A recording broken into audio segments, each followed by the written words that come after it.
on the positive side.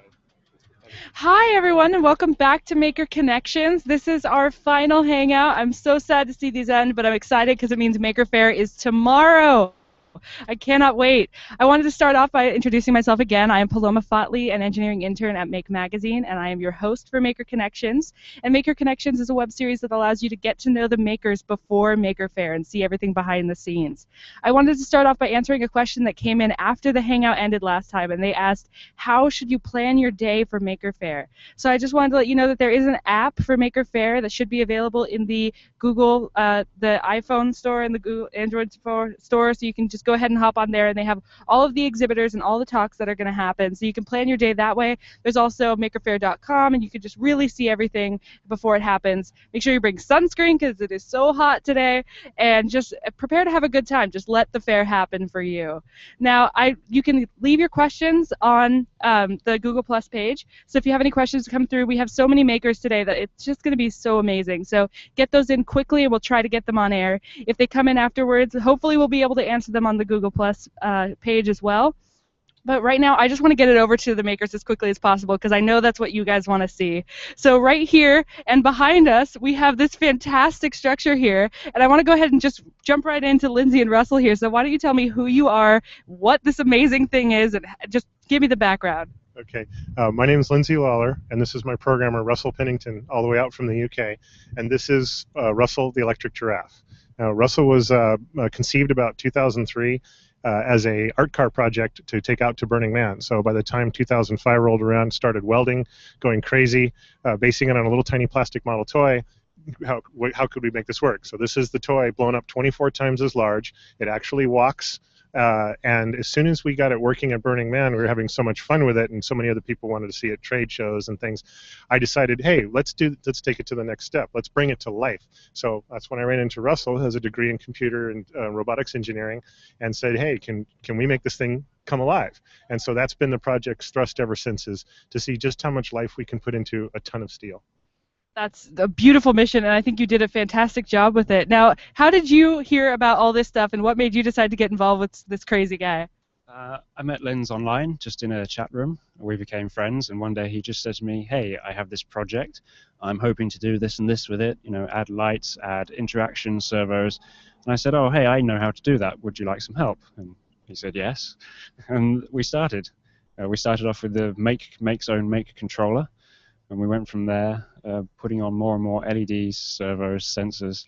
So now he will react to you. You can interact with him. You can touch him and stroke him, and he'll speak to you. And we just keep adding as much as we can every year. That's fantastic. And I mean, you could just see from here how much work went into it. It's beautifully welded together, and it's got all of these LED panels, which might not be showing up for you guys, but at night, if you come to Maker Faire, check this out. Which hall are you going to be in? We're going to be in what we call the dark room. And they have one of the halls completely dark, and I believe it's called the Fiesta Hall. So you'll be able to come in there, and you can see ours and tons of other LED projects in there. It's almost like a little miniature Burning Man reunion in there. And yeah, go ahead. Oh, well, I was just going to say that it's a beautiful, beautiful room filled with light shows, but this is really great, especially for kids. If you want to come up, you can actually touch this and interact with it really easily. It's beautiful for that. So you can see it's just moving around a little bit. And so can you tell us a little bit about how you can interact with this giraffe and what you can do to it that will get a reaction? Well, we have piezoelectric touch sensors, and those go into the computer system that Russell wrote, gets assembled into a motion script, and he comes back and talks to you. So touching him in various places, he'll tell you things about himself. And that's the part that we really enjoy with all the children here at about age 2 on up. They don't really, they're not understanding a lot of this stuff. But if they get to touch it and feel it and put their own motion into it and see it go, they get so much more out of it. They get to actually be involved. So this project has been designed from the beginning to not be behind ropes, not be behind anything. It's, you walk up, you touch it, you play with it, you understand. And that's where children can understand things a lot more, is through their fingertips. Until about 8 or 10, when they're actually starting to put things together, a lot of what's going on is just simply they get to touch it, they get to understand it so much better. So how long has this been at Maker Faire? How long have you guys been involved? we've been at every single Maker Faire since its conception back in 2006. So we haven't missed a single fair. So the Russell gets a badge every year. We put all the badges on him, and he's getting quite a cluster of badges now. So we hope to, as a result of this, we hope to be able to do the Maker Faire in New York, and there's talk of us actually possibly going to London. That would be awesome. And I could tell when I came on site today, everyone, everyone, let's move a little bit closer so people can see, but everyone was just like, they were going off for this. It was on the radio, like, Russell's here, everybody, Russell's here. They could tell that you were coming. So we're going to see if we can get this to move. Now, maybe you can talk a little bit while he's getting it going. Tell me a little bit about the movement of Russell and how it kind of goes and moves and walks. Well, he's based on a small toy model made by Tamaya. Which has a fairly simple walking motion. There's a cam on the back legs, which kind of picks the legs up as it goes around, and then there are these large linkages to the front legs. So he just lifts the legs in pairs and walks himself along. And he's a true walking robot. Although he has wheels on and he can roll, he doesn't need to roll. He can walk with the wheels fixed in place. The wheels just give him some shock absorption because he's very heavy. He weighs over a ton, so he needs a bit of shock absorption and some extra speed when he's rolling. Yeah, well, it's beautiful, and he really gets going. Look at that. Wow, those legs. And one leg actually comes off of the ground and it falls forward, right? Yes, yeah. He lifts himself right up and then falls forward. Okay, let's go on up here and see if we can get a good look at Russell's face.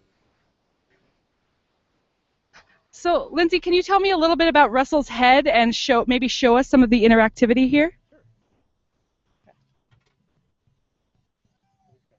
So what we're able to do here is Giraffe. we have these piezoelectric sensors, and when you touch them, like I said, we have our own boards here. That gets converted into what's called CAN, Control Area Network. This is what a lot of the cars are using now. It was developed by Bosch and Mercedes-Benz.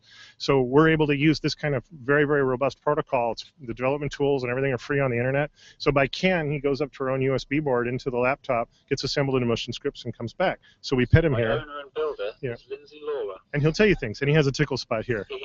That tickles. And this is what drives the kids completely crazy, because they're getting to touch this thing, and they're not being held back. This is something they can put their hands on, which is, for little kids, it's just that's everything for them.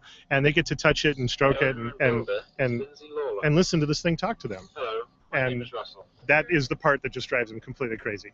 Yeah, so I have another question for you about putting this together. It looks like it's an amazing amount of parts and production and fabrication. So I was just wondering, where do you get all the parts that you use, and how do you get, how are you able to actually fabricate all of this? Well, I have my own machine shop at the house, so I'm able to fabricate quite a lot. But all the spots on the Giraffe we cut at Maker Place down in San Diego, and so that they were a bit of donating on their time with the laser, so I really thank them for that. And then a lot of my parts and hardware, nuts and bolts and screws and circuitry, we actually get at a place called Murphy Surplus in San Diego. So hi, Alan.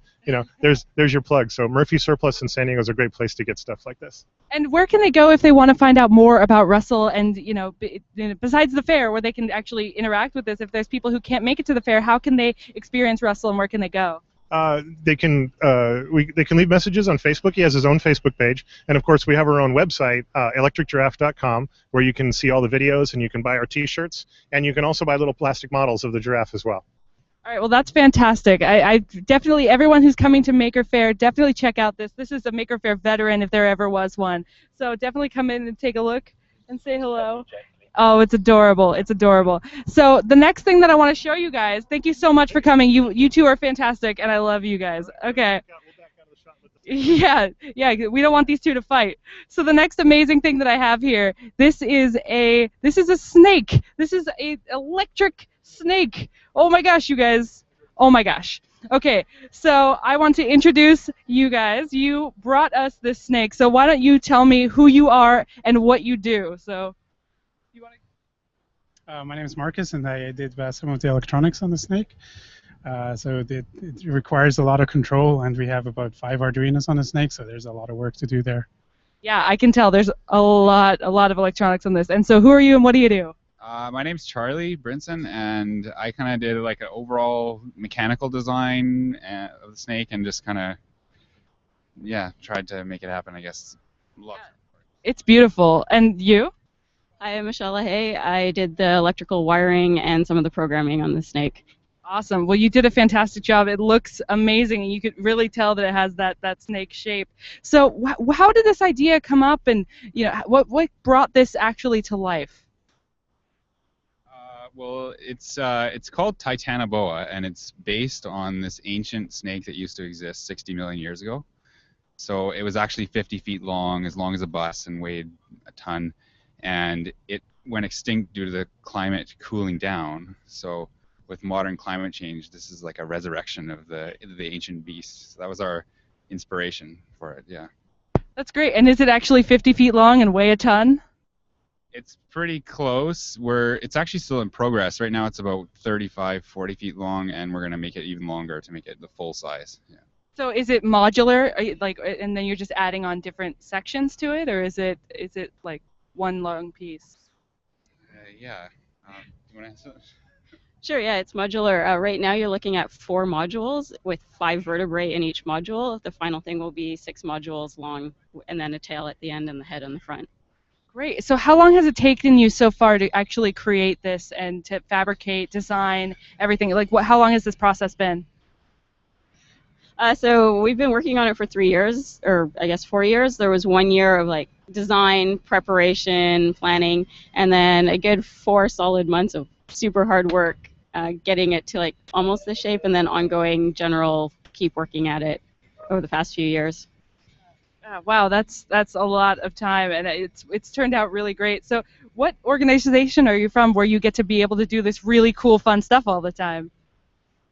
Well, we're part of a nonprofit in Vancouver, Canada called eatART, and it stands for Energy Awareness Through Art. And the mandate is to make like cool battery electric powered projects that have an energy theme and are kind of high-tech engineered art sculptures. Yeah. That's great. Yeah, you could definitely see that artistic influence in there as well as the tech and the design and everything. It's just fantastic. So, can this thing actually move? And if so, how does it move? Who could answer the technical questions about how it moves? Because I can see there's some hydraulics there as well. So. Yeah, it has like all these hydraulic cylinders on it, or kind of like the muscles of the snake. So they propel it by flexing and contracting, and they make a slithering pattern, just like a regular snake would, that push it along the ground. So it works the same way as a normal snake would. Okay. Well, can we see it actually get moving? I'd love to see that happen. Sure. Okay. Let's see it go. And so I want to know from you guys, how long has it taken to actually program this? We have a question coming in from online. How long has it taken to actually program this? So programming is still ongoing. We're still tweaking it. Right now we have horizontal control, but we're working on adding vertical motion, and so that's a whole other aspect of the programming. We're still working it out. So it's in progress work, and it's been since we started, so 3 years of programming on and on. That's a lot. I mean, I can only imagine how hard it is to get everything to work perfectly together in sync. Is it really hard to, when you add on another module, is it hard to expand the code to accommodate that? Not at all. Each module has its own Arduino, and every module is identical to the one before it. And in terms of the code or how it moves, the information just passes from one vertebrae down to the next one module down to the next one, just all in series. Great. So this will be actually exhibiting at Maker Faire. Well, obviously it's here, so it's going to be exhibiting here. But so is this the first time that this has been at Maker Faire? First time at the Maker Faire Bay Area, so it's been to the Vancouver Mini Maker Faire. It will be back there again this year. Awesome, and I've heard the Vancouver Mini Maker Faire is not that mini. It's actually pretty expansive and very, very well done. So let's see if we can actually get this going. I'd love to see it move. All right, so we're going to try to snake it this way. If you have a fear of snakes, well, it's giant and metal, so you should be afraid of it, but it's probably not going to get you. Wow. Yeah, so if you want to hear it, you can actually hear it going.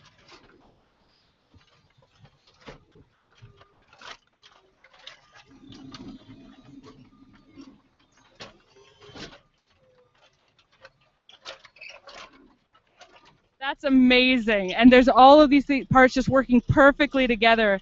It's so impressive. Wow. You guys did a fantastic job. Thank you. Yeah. Oh my gosh.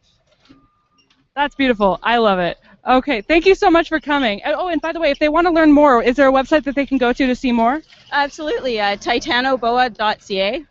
So yeah, Google that. There's some YouTube videos, and please like us on Facebook. Yeah, definitely check them out. Thank you so much. Oh, that's fantastic. That's beautiful. And yeah, this is, oh my gosh, just so cool. I'm such a robot nerd, so I'm happy that that's here, definitely. And definitely get your, thank you so much, Bram, for that question. You're great at questions today. And I just wanted to really thank everyone involved. We have one more group coming in, and they're bringing their fantastic contraption through as soon as they can here. There is an animal war going on. And if you want to check them out, make sure you go to the South Lot. That's where all of the really big, cool, giant sculptures are going to be. Really awesome stuff. So here we have coming in our next group. Oh my gosh, this is awesome. This is so cool. All right. Okay, so what are we looking at? Why don't you tell me what this is? So this is the Black Ghost. It's a 4-person electric bike car. So we got 4 people pedaling, and then we also got big electric motors in the back to help us go really fast. So it's about a 500-pound bike that can do about 30 miles an hour. And then when we get to where we're going, we prop up the rear wheels and have people just pedal in place, and spinning the electric motors charges our battery pack. And then we got outlets on the side of the bike so you can power whatever you want with pedal power, which is really fun. So we power fundraisers for our other machines with pedal-powered events.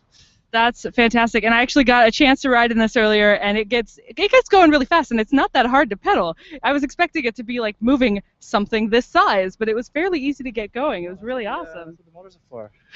So tell me, how did this idea come about, and how did you really get started with something this big? Had you done other bike modifications before? Yeah, so we started as a group called the G-Bikes, and we work in Vancouver with an organization called eatART, which supports artists who want to build big machines like Titanoboa. And we started out by just building stationary pedal generators, so bikes that we put an electric motor on and prop the rear wheel up, and we'd power these fundraisers with these stationary bikes. And then a friend of ours wanted to build a 4-person bike, and we decided to combine the ideas and build this 4-person electric bike, which has been a ton of fun. So it took about 6 guys, 6 months to build. None of us knew what we were doing when we started.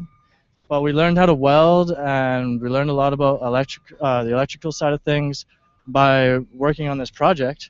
And it's been tons of fun. Like it initially cost us about $8,000 to build it, but we paid it off within about 3 months of it being built by taking it to festivals and schools and just showing it off. So it's been a really great experience. Wow, that's a really great thing to think about for people out there making, where they're like, I can't afford that. Like, you could just take it to places and make your money back. That's a great idea. And I think you're lying, because there's no way that this is the first you guys learned to weld on this. This is so beautiful. I just learned to weld, and my welds look nothing like this. This is fantastic. Like, this is beautifully done. Well, we had a few good teachers to help us along the way. That helps. That definitely helps. So, okay, so I see that you have a steering wheel, and I see that you have handlebars, and then you've got something here. So why don't you tell me about what it is to actually move this and control it? So everyone is pedaling, but it's the guy in the back right where I'm sitting right here that has hydraulic steering that we took off a boat, and so that moves the wheels. And then this control arm right here has my front brakes and my rear brakes. So we have 4 disc brakes on each wheel, and then we also have regenerative braking, and that's how we charge the bike back up. And this is my throttle control, how I make it go fast. Oh, there you go. Yeah, that looks great. And so these ones up here, these are purely for power, right? Yeah, they just pedal and enjoy the ride and go really fast. So when you're up in the front, you got no control whatsoever. You're just flying down the road, and you have to trust the pilot behind you to make sure you're going where you want to be going. Yeah, around here, that takes a lot of trust. There is so much stuff going on here. You could run into a snake or a giraffe at any point in time. So, and then earlier you were playing some music as well. You can really bump up some music in this, right? Yeah, so the last project I had for myself before bringing it down here was building custom speaker boxes for it, and loud tunes if you wanted to. Yeah. Well, I don't know if we should get that on air. That might mess with the sound a little bit because I know it's really loud. But if you come to Maker Faire, man, that this man takes you around and plays some very loud music for you because it's very fun around the fair. So, I mean, this is just beautiful. So, how did you really like meet with people and like you met with a group, you have this eatART society. What did you then do to have this come to fruition? Like, did you all work together every day, and is this like? Just tell me more about that collaborative process. So, like the way I was introduced to eatART is I was in a band in high school, and we played a fundraiser for the Mondo Spider, which is another machine that was built in the eatART lab. And so we met all these engineers, and a couple of years later, someone heard that I'd been to technical school. I learned how to fix diesel engines because I wanted to fix boats after high school and travel the world. And someone heard that I'd like had a week of welding class, so they called me up and said, "Well, do you want to help teach a class on welding?" I said, "Oh, I barely know how to do this stuff myself, but sure." And so everyone that was at that class, like a few of us stuck around, and we got asked to like help maintain these bikes that already existed. And we work in our spare time after work. A lot. We're in the lab as much as we can be, and yeah, coming up to events like I was in the lab for 24 hours last weekend. I know that definitely. Yeah. So where can people go if they want to find out more about this and maybe like follow your future work on this structure? Well, we got a Facebook page. This Facebook/4-person ultimate bike car. You can also go to gbikes.org, which is the name of our group that builds these pedal powered generators. We built bar stools for a cafe in Vancouver that people can sit down and pedal these bar stools and power their own laptops or cell phones while they're. That's awesome. That's awesome. And, just thank you so much for being here. This is just beautiful, and I love it. And thank you so much for the ride earlier. It was very fun. So I want to see you guys. I want to see if people can see it actually drive off. Sure, we'll drive off into the sunset. All right, definitely go for it. All right, that is... Man, that gets going so fast. That's awesome. And I just wanted to thank all of you guys for watching. You've done a fantastic job of engaging online, and really, I've just really enjoyed sharing all of Maker Faire with you. It's such a beautiful place, and I'm so happy to be involved with it myself. I want to let you know that I'm going to be at Maker Faire. I'm going to be at the Make booth, and you can see me there. I'm going to be there the entire weekend doing crazy, weird costume makeup. So if you want to come and get a fake scar on your face or have me, I could punch you for real, or you could just make it look like I did. So if you want to come and see that, you can check it out at the Make booth. I'll be there with Maker Camp. That's another great way to get involved. Even if you can't make it to Maker Faire, Maker Camp is a great way to get involved and to learn about Make and Make Magazine for free. It's an online summer camp, so go to makercamp.com to find out about that. It's really great. You should check it out. I think all of you would love it. And also, if you're a youngin', if you want to be involved with Maker Faire, we actually have young makers here that are all just way younger than I ever started making, and they're way more impressive than I ever think I could be. So they're fantastic. Check them out. They actually have a whole section of young makers here, and you will begin to feel very old. And they are just so great. And you could check out youngmakers.org if you are a young maker and you want to connect with others. And you could check out makerfaire.com if you want to be involved in the future. So thank you so much for being involved. I mean, you could start with something as little as duct taping some things together and end up building a giant robotic giraffe. So, and within the Make community, there's no stopping you when you put your mind to it. So, thank you so much for allowing me to share Maker Faire with you, and I cannot wait to see you at the fair.